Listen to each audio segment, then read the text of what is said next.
Good night, everyone. Here's my testimony.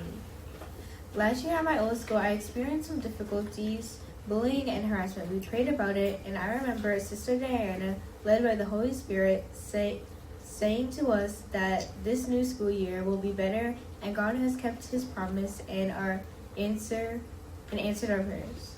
At my new school, I signed up for the student council, and I didn't expect to get on it because of what had happened last year. I wanted to be vice president, and I didn't even think I had a chance. At first, I didn't get it, but 1 week later, the student who won it because of a tiebreaker between us moved to a different school, and I got the position, and I became vice president.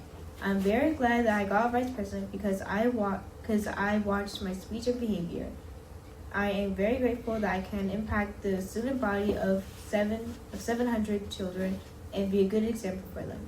God has truly blessed my life. Wonderful.